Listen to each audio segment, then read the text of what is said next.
Okay okay సరే చాలు bye. అక్క ఆకలి వేస్తోంది, ఏం ఆర్డర్ పెడుతున్నావు ఈరోజు? సరే తీసుకో, ఏదో ఆర్డర్ పెట్టు. అన్నట్టు మన దగ్గర చిల్లి గవ్వలేదు కదా. పాపా పీ సుశీల ఏం ఆర్డర్ చేస్తున్నావు? నిన్న ఓట్మీల్ ఆర్డర్ చేసావు కదా, పెద్ద గొప్పగా ఏం లేదు. సో ఈరోజు అదే రెస్టారెంట్ నుంచి స్పానిష్ ఆమ్లెట్ ఇంకా అవకాడో జ్యూస్ ఆర్డర్ ఇద్దామని.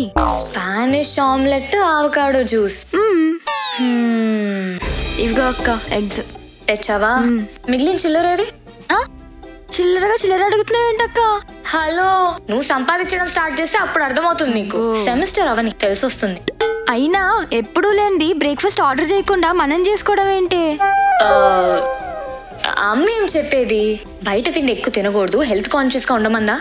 మరి అబ్బో, ఆనియన్స్ కట్ చేసి పెట్టు, నేను వచ్చి ఆమ్లెట్ వేస్తా. Okay okay.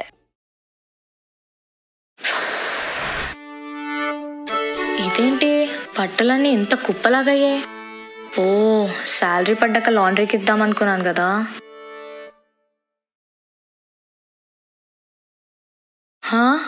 Laundry service per kilo 109 రూపీసా? ఇవన్నీ 6 కిలోస్ అయినా ఉంటాయి. అక్క లాండ్రీకా? ఆగు, నాకు కూడా తీసుకొస్తా. అమ్మ జానకి, నేను లాండ్రీ అని చెప్పాను, లాండ్రీకి ఇస్తానలేదు. ఇవాళ మన ఇంట్లో ఖాళీగా ఉండే పెద్ద పీకేదేముంది, పద ఇవన్నీ ఉతుకుదాం. మనమా? అసలు ఈ బట్టలని మన వాషింగ్ మిషన్ లో పడతాయా? పట్టకపోతే ఒక 3-4 సెట్స్ అయినా వేద్దాం, కానీ మనమే ఉతకాలి. తప్పదా? తప్పదు.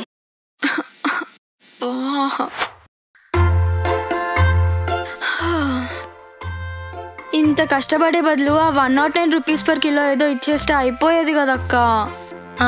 నువ్వు సంపాదిస్తే అప్పుడు తెలిసి వస్తుంది. అయినా ఇప్పుడు మన ఇంట్లో వాషింగ్ మెషిన్ అయినా ఉంది. అప్పట్లో just water, bucket and detergent తో మమ్మీ మనందరి బట్టలు ఉతికేది. దానికి ఏమంటావు మరి? సర్లే, బట్టలు అయితే నాతో ఉతికిచ్చావు కానీ లంచ్ మాత్రం నాతో వండించకు, అస్సలే ఆకలి దంచేస్తోంది. సరే, ఏం తినాలంది? నాకైతే double cheese chicken keema, thin crust pizza కావాలి. Double cheese chicken keema, thin crust.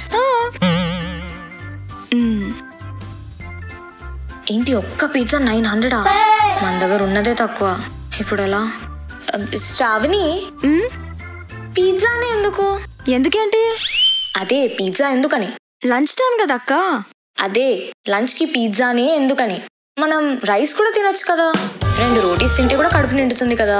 పిజ్జానే తినాలా? పిజ్జా ఎందుకు తినకూడదు? రోటీ రైసే ఎందుకు తినాలి? ఎందుకంటే పిజ్జా 900 కాబట్టి. ఓ, మనీ ప్రాబ్లమా? సర్లే, అమ్మకి చెప్తా, వేస్తుంది.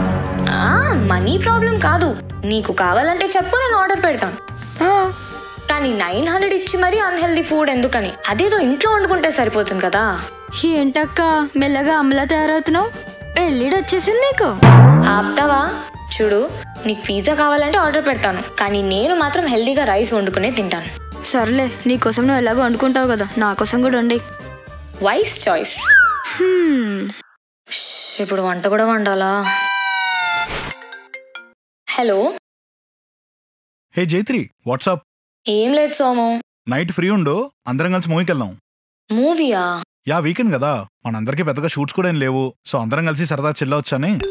సోము 1 minute, వేరే కాల్ వస్తుంది. Okay okay. సినిమా అంటే టికెట్ ఒక 400 వేసుకోవచ్చు. ఒకవేళ టికెట్స్ వాళ్ళు బుక్ చేసినా ఇంటర్వెల్లో స్నాక్స్ కి ఖర్చు అవ్వచ్చు. అది కూడా కాకపోయినా వీళ్ళు డైరెక్ట్ గా సినిమా నుంచి ఇంటికి తెస్తారా అంటే అది కూడా కాదు, పక్కా డిన్నర్ కి ఎక్కడికో పట్టుకెళ్తారు. అక్కడంతా తిన్నాక బిల్లు నేను కడతా అని అందరు ఓవర్ యాక్షన్ చేస్తారు. అందులో నేను కూడా చేస్తాననుకో.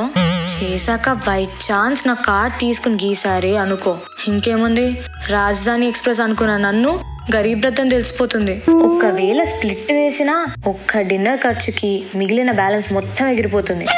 ఇంకా రేపటి నుంచి ఫిలిం నగర్ దేవస్థానమే. సో ద పాయింట్ ఇస్, అదేం చైత్రి అలా అంటావు? నీకు తెలిసిందే కదా సోము, ఇంట్లో చెల్లి సతాయిస్తుంది. తన కాలేజ్ అసైన్మెంట్ కి హెల్ప్ చేయాలంట. నేను ఎప్పుడు హెల్ప్ చేయమన్నాను? ఓకే చలో మరి, బాయ్. బాయ్. ఏంటే, నా కాలేజ్ అసైన్మెంటా? అప్పుడప్పుడు ఫ్రెండ్స్ నుంచి తప్పించుకోవడానికి ఇలాంటి అబద్ధాలు చెప్పాల్సి వస్తుంది. Okay okay.